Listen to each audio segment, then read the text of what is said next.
എല്ലാവർക്കും നമ്മുടെ പുതിയ വീഡിയോയിലോട്ട് സ്വാഗതം. അപ്പോൾ ഇന്നത്തെ നമ്മുടെ റെസിപ്പി റേഷൻ കടയിലെ നുറുക്ക് ഗോതമ്പ് വെച്ചിട്ട് വളരെ സിമ്പിളായിട്ട് എളുപ്പത്തിൽ നമുക്ക് റെഡിയാക്കി എടുക്കാൻ പറ്റിയ നല്ലൊരു അപ്പത്തിൻ്റെ റെസിപ്പി ആയിട്ടാണ് കേട്ടോ.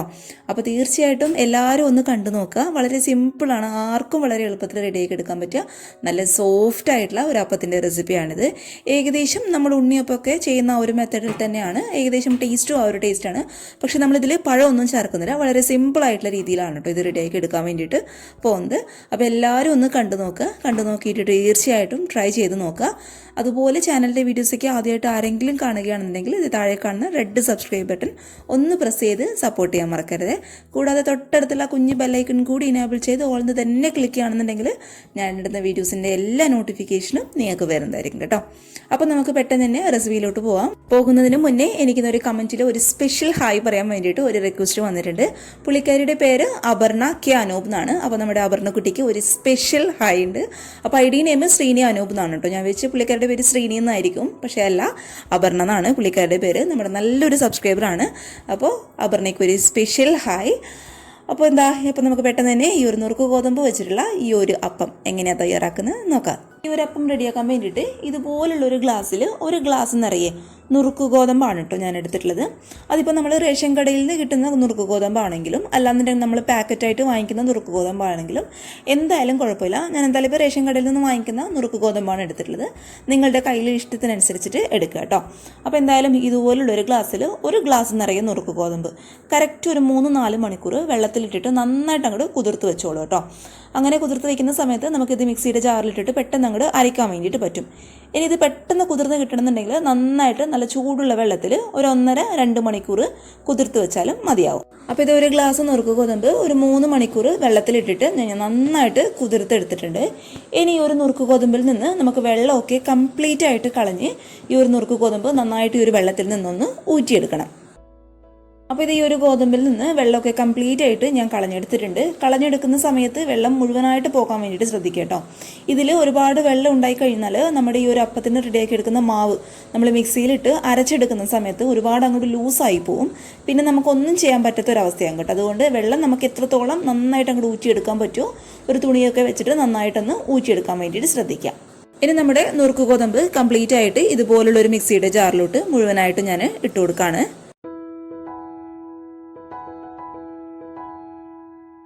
ഇനി ഇത് ഈ ഒരു അപ്പത്തിന് ആവശ്യമായിട്ടുള്ള ശർക്കര ഞാൻ എടുത്തിട്ടുണ്ട്. അപ്പോൾ കറക്റ്റ് പറയുകയാണെന്നുണ്ടെങ്കിൽ ഏകദേശം ഒരു 5 ക്യൂബ്സോളം വരുന്ന ശർക്കര ഉണ്ടാകും കേട്ടോ. അപ്പോൾ ഒരു ഗ്ലാസ് ഗോതമ്പ് നുറുക്കിന് ഈ ഒരു 5 ക്യൂബ്സോളം വരുന്ന ശർക്കര എന്ന് പറയുന്നത് കണക്കായിട്ടുള്ള മധുരമാണ്. ഒരുപാട് കൂടുതലാവുന്ന സമയത്ത് നമുക്ക് പെട്ടെന്ന് അങ്ങോട്ട് മധുരം കൂടുതലായിട്ട് ഒരു മത്ത് പിടിച്ചൊരു ഫീൽ ഉണ്ടാവും. അപ്പോൾ അത് ഒഴിവാക്കാൻ വേണ്ടിയിട്ട് ഈ ഒരു 5 ക്യൂബ്സോളം വരുന്ന ശർക്കര നമുക്ക് എല്ലാവർക്കും ഒരുപോലെയുള്ള കണക്കായിട്ടുള്ള ഒരു മധുരം തന്നെയാണ് കേട്ടോ. അപ്പോൾ സാധാരണ നമ്മൾ ശർക്കര പാനിയാക്കിയിട്ടാണ് ഏതൊരു അപ്പത്തിലും നമ്മൾ ചേർത്ത് കൊടുക്കുന്നത്. പക്ഷേ ഇതിൽ നമ്മൾ അങ്ങനെ ചെയ്യുന്നില്ല. നമ്മൾ ശർക്കര പാനിയാക്കി എടുക്കുന്ന സമയത്ത് നമ്മുടെ മാവ് എന്ന് പറയുന്നത് ഒരുപാട് അങ്ങോട്ട് ലൂസായി പോകും. അപ്പോൾ അതിന് ഒഴിവാക്കാൻ വേണ്ടിയിട്ട് ഇതുപോലുള്ളൊരു കത്തി ഉപയോഗിച്ചിട്ട് ശർക്കര ജസ്റ്റ് ഒന്ന് ചീകിയെടുക്കുക കേട്ടോ. നമ്മൾ സാധാരണ ചെറുതായിട്ട് എടുക്കൂലേ, അതുപോലെ ജസ്റ്റ് ഒന്ന് ചീകിയെടുക്കാം. എന്നിട്ട് നമുക്ക് നുറുക്ക് ഗോതമ്പിൻ്റെ കൂടെ ഇതിട്ട് അരക്കാം. മിക്സിയുടെ ജാറിലിട്ട് അരക്കാനായിട്ട് എളുപ്പമായിരിക്കും. ഇനി ഇതിങ്ങനെ ചെയ്യുന്നില്ല എന്നുണ്ടെങ്കിൽ നാട്ടിലൊക്കെ നിൽക്കുന്നവരാണെന്നുണ്ടെങ്കിൽ ജസ്റ്റ് ഒരു അമ്മിയിൽ വെച്ചിട്ട് ജസ്റ്റ് ഒന്ന് കുത്തിയെടുത്താലും മതി. ഇനി അതും അല്ലാന്നുണ്ടെങ്കിൽ നമ്മുടെ ഇടിക്കലുണ്ടല്ലോ അതിൽ വെച്ചിട്ട് ജസ്റ്റ് ഒന്ന് കുത്തിയെടുത്തിട്ട് മിക്സിയുടെ ജാറിലോട്ട് ഇട്ട് കൊടുത്താലും മതി. അപ്പോൾ എന്തായാലും ഞാൻ ഈ ഒരു കത്തി വെച്ചിട്ട് ജസ്റ്റ് ഒന്ന് ചീകി എടുക്കാൻ വേണ്ടിയിട്ട് പോവാണ്.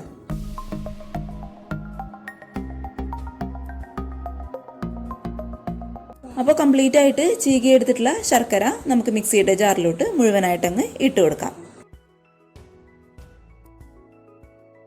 ഇനി ഇതിലോട്ട് നല്ലൊരു ഫ്ലേവറിന് വേണ്ടിയിട്ട് ഒരു 1/4 ടീസ്പൂണോളം വരുന്ന സാധാരണ ജീരകം ഞാൻ ചേർത്ത് കൊടുക്കുന്നുണ്ട്. അതുപോലെ ഒരു ഏലക്കായയുടെ കുരു മാത്രം ഞാൻ ഇട്ട് കൊടുക്കുന്നുണ്ട് കേട്ടോ. അപ്പോൾ നിങ്ങളുടെ കയ്യിൽ ഏലക്ക പൊടിച്ചതുണ്ടെന്നുണ്ടെങ്കിൽ അതൊരു 1/4 ടീസ്പൂണോളം ഇട്ട് കൊടുത്താലും മതിയാവും. പിന്നെ ഇതിലോട്ട് നമ്മൾ ചേർത്ത് കൊടുക്കുന്നത് ഒരു 3 ടീസ്പൂണോളമുള്ള ചിരകി എടുത്തിട്ടുള്ള തേങ്ങയാണ്. തേങ്ങ ചേർത്ത് അരയ്ക്കുന്ന സമയത്ത് നമ്മുടെ ഈ ഒരു അപ്പത്തിനൊരു പ്രത്യേക ടേസ്റ്റാണ് കേട്ടോ. അപ്പം കറക്റ്റ് ഒരു 3 ടീസ്പൂണോളം ഞാൻ ചേർത്ത് കൊടുക്കുന്നുണ്ട്. ഇനി നമ്മുടെ അപ്പത്തിൻ്റെ മധുരം ഒന്ന് ബാലൻസ് ആക്കി കിട്ടാൻ വേണ്ടിയിട്ട് ഒരു നുള്ളുപ്പും കൂടി ചേർത്ത് കൊടുക്കുന്നുണ്ട് കേട്ടോ. ഇനി ഇതിലോട്ട് നമ്മൾ നുറുക്ക് ഗോതമ്പ് അളന്നെടുത്ത് അത് ഈ സെയിം ഗ്ലാസ്സിൽ തന്നെ ഒരു 1/4 ഗ്ലാസ് ഇല്ല അതിലും കുറവ് സാധാരണ വെള്ളം കൂടി ചേർത്തിട്ട് നമുക്ക് നന്നായിട്ട് നല്ല ഫൈൻ പേസ്റ്റായിട്ടൊന്ന് അരച്ചെടുക്കാം.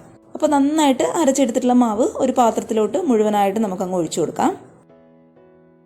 ഇനി ഇതേ സ്റ്റൗവിൽ ഒരു പാന് അത്യാവശ്യം നന്നായിട്ടൊന്ന് ചൂടാവുന്ന സമയത്ത് കറക്റ്റ് ഒരു ടേബിൾ സ്പൂണോളം വരുന്ന നെയ്യ് നമുക്കിതിലോട്ട് അങ്ങോട്ട് ചേർത്ത് കൊടുക്കാം. നമ്മൾ ഒഴിച്ചു കൊടുത്തിട്ടുള്ള നെയ്യ് അത്യാവശ്യം നന്നായിട്ടൊന്ന് ചൂടാവുന്ന സമയത്ത് ഇതിലോട്ട് ഒരു 1.5 ടേബിൾ സ്പൂണോളം വരുന്ന തേങ്ങാക്കൊത്ത് ഞാൻ ചേർത്ത് കൊടുക്കുന്നുണ്ട് കേട്ടോ. തേങ്ങാക്കൊത്തേക്ക് ആ ഒരു നെയ്യിൽ വഴറ്റി നമ്മൾ ഈ ഒരു അപ്പത്തിൽ മാവിലോട്ട് ചേർത്ത് കൊടുക്കുന്ന സമയത്ത് ആ ഒരു അപ്പം കഴിക്കാൻ വേണ്ടിയിട്ട് നല്ലൊരു ടേസ്റ്റും നല്ലൊരു ഫ്ലേവറും ആയിരിക്കും. അപ്പോൾ അതിന് വേണ്ടിയിട്ടാണ് നമ്മൾ ഈ ഒരു സ്റ്റെപ്പ് ചെയ്യുന്നത്.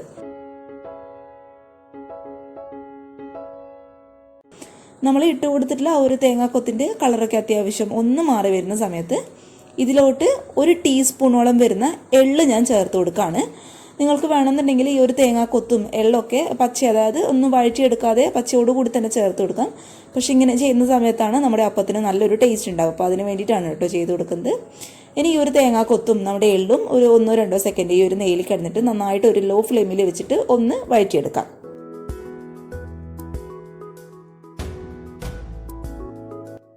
ഇനി നമ്മൾ നേരത്തെ റെഡിയാക്കി വെച്ച ഈ ഒരു മാവിലോട്ട് ഒരു 2 ടേബിൾ സ്പൂണോളം വരുന്ന തേങ്ങ ഞാൻ ചേർത്ത് കൊടുക്കുകയാണ്.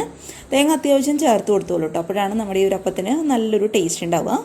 പിന്നെ അതിൻ്റെ കൂടെ തന്നെ 1 ടേബിൾ സ്പൂണോളം വരുന്ന റവ ഞാൻ ചേർത്ത് കൊടുക്കുന്നുണ്ട് കേട്ടോ. നമ്മുടെ അപ്പം ആ ഒരു കഴിക്കുമ്പോൾ നല്ലൊരു ക്രിസ്പിനെസ് കിട്ടാൻ വേണ്ടിയിട്ടാണ് റവ ചേർത്ത് കൊടുക്കുന്നത്. അപ്പോൾ നമ്മൾ റവ ഈ ഒരു സ്റ്റെപ്പിൽ മാത്രമേ ചേർത്ത് കൊടുക്കാവൂ. നമ്മുടെ മിക്സിയുടെ ജാറിലിട്ട് അരച്ചെടുക്കാൻ വേണ്ടിയിട്ട് പാടില്ല കേട്ടോ. ഈ ഒരു സമയത്ത് മാത്രം ചേർത്ത് കൊടുത്താൽ മതി.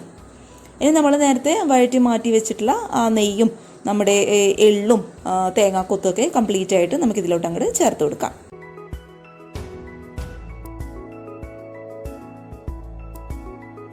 പിന്നെ ഇതിലോട്ട് ഒരു 1/4 ടീസ്പൂൺ ഇല്ല കേട്ടോ, അതിലും കുറവ് നമ്മുടെ ബേക്കിംഗ് സോഡ അതായത് അപ്പക്കാരും കൂടി നമുക്കിതിലോട്ട് അങ്ങോട്ട് ചേർത്ത് കൊടുക്കാം. ഇനി ഇതെല്ലാം കൂടി ഒരു സ്പൂണ് വെച്ചിട്ട് നന്നായിട്ടൊന്ന് മിക്സ് ചെയ്ത് കൊടുക്കാം. നമ്മൾ ചേർത്ത് കൊടുത്ത ആ ഒരു നെയ്യുടെ ഫ്ലേവറും കറക്റ്റായിട്ട് എല്ലാ ഭാഗത്തും എത്താൻ വേണ്ടിയിട്ട് നന്നായിട്ട് ഒരു സ്പൂൺ വെച്ചിട്ട് തന്നെ ഒന്ന് മിക്സ് ചെയ്ത് കൊടുത്തോളൂ. പിന്നെ ഈ ഒരു മാവിൻ്റെ കറക്റ്റ് പരുവെന്ന് പറയുന്നത് നമ്മൾ സ്പൂൺ വെച്ചിട്ട് ഇങ്ങനെ താഴോട്ട് ഇടുന്ന സമയത്ത് കട്ടയായിട്ട് താഴോട്ട് വീഴണം. ഒരിക്കലും മാവെന്ന് പറയുന്നത് ലൂസായി പോകാൻ പാടില്ല. പിന്നെ നമ്മളെല്ലാം മിക്സ് ചെയ്തതിന് ശേഷം മാവ് ഒരുപാട് അങ്ങോട്ട് ലൂസ് ആവുകയാണെന്ന് നിങ്ങൾക്ക് തോന്നുകയാണെന്നുണ്ടെങ്കിൽ ഒരു 1-2 ടേബിൾ സ്പൂണോളം ഗോതമ്പ് പൊടി ഇതിട്ട് കൊടുത്തിട്ട് ഒന്ന് അഡ്ജസ്റ്റ് ചെയ്ത് കൊടുക്കുക കേട്ടോ. ചിലപ്പോൾ നമ്മൾ ഒഴിക്കുന്ന വെള്ളത്തിൻ്റെ അളവൊക്കെ ഒന്ന് കൂടിക്കഴിഞ്ഞാൽ ചിലപ്പോൾ മാവ് നമ്മുടെ ലൂസ് ആവാനുള്ള ചാൻസ് ഉണ്ട്. അപ്പോൾ അങ്ങനെയുള്ളവർക്ക് വേണ്ടിയിട്ടാണ് കേട്ടോ ഞാൻ ഈ ഒരു ടിപ്പ് പറഞ്ഞത്. ഗോതമ്പ് പൊടി ചേർത്ത് കൊടുക്കുക. ഒരിക്കലും മൈദ ചേർക്കണ്ട. മൈദ ചേർക്കുന്ന സമയത്ത് ആ ഒരു അപ്പത്തിൻ്റെ ഉള്ളിൽ ഒരു സ്റ്റിക്കി ആയിട്ട് നിൽക്കാനുള്ള ചാൻസ് ഉണ്ട്. അതുകൊണ്ട് ഗോതമ്പ് പൊടി ചേർത്ത് കൊടുത്താൽ മതി കേട്ടോ. കറക്റ്റ് ശ്രദ്ധിക്കുക. നമ്മൾ താഴോട്ട് ഇടുന്ന സമയത്ത് സ്പൂൺ വെച്ചിട്ട് മാവ് താഴോട്ട് ഇടുന്ന സമയത്ത് കട്ട പോലെ മാവ് താഴോട്ട് വീണം. അത് മാത്രം പ്രത്യേകം ഒന്ന് ശ്രദ്ധിച്ചേക്കണേ. ഇനി ഇതേ ഒരു പാനിൽ എണ്ണ നന്നായിട്ടൊന്ന് ചൂടാവുന്ന സമയത്ത് ഇതുപോലുള്ള ഒരു സ്പൂണിൽ ഏകദേശം ഒരു 1/2 സ്പൂണോളം മാവ് ഞാൻ എണ്ണയിലോട്ട് അങ്ങോട്ട് ഒഴിച്ചു കൊടുക്കുകയാണ്. പിന്നെ ഒഴിച്ചു കൊടുക്കുന്ന സമയത്ത് തീ എന്ന് പറയുന്നത് ഒരു മീഡിയം ഫ്ലെയിമിൽ ഇട്ടോളൂ. ഒരിക്കലും ഹൈ ഫ്ലെയിമിൽ ഇടാനായിട്ട് പാടില്ല കേട്ടോ.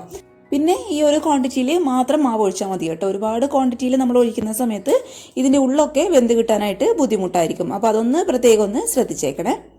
ഇനി നിങ്ങളുടെ കയ്യിൽ ഉണ്ണിയപ്പച്ചട്ടിയൊക്കെ ഉണ്ടെന്നുണ്ടെങ്കിൽ അതിൽ മാവ് ഒഴിച്ചിട്ട് നമുക്ക് ഈ ഒരു അപ്പം റെഡിയാക്കി എടുക്കാൻ വേണ്ടിയിട്ട് പറ്റും കേട്ടോ. അങ്ങനെ ചെയ്യുന്ന സമയത്ത് നമ്മുടെ ഒരു അപ്പത്തിന് നല്ലൊരു ഷേപ്പും ഉണ്ടാവും, കാണാനായിട്ട് നല്ലൊരു ഭംഗി ഉണ്ടാകും കേട്ടോ. അപ്പോൾ അങ്ങനെയുള്ളവർ അങ്ങനെ ചെയ്യാനായിട്ട് ശ്രദ്ധിക്കാം. ഇനി ഇത് നമ്മുടെ അപ്പത്തിൻ്റെ 2 സൈഡും ഇതുപോലെ അങ്ങോട്ട് മുരിഞ്ഞ് വരുന്ന സമയത്ത് ഇത് പതുക്കെ നമുക്ക് എണ്ണയിൽ നിന്ന് അങ്ങോട്ട് എടുത്ത് മാറ്റി കൊടുക്കാം.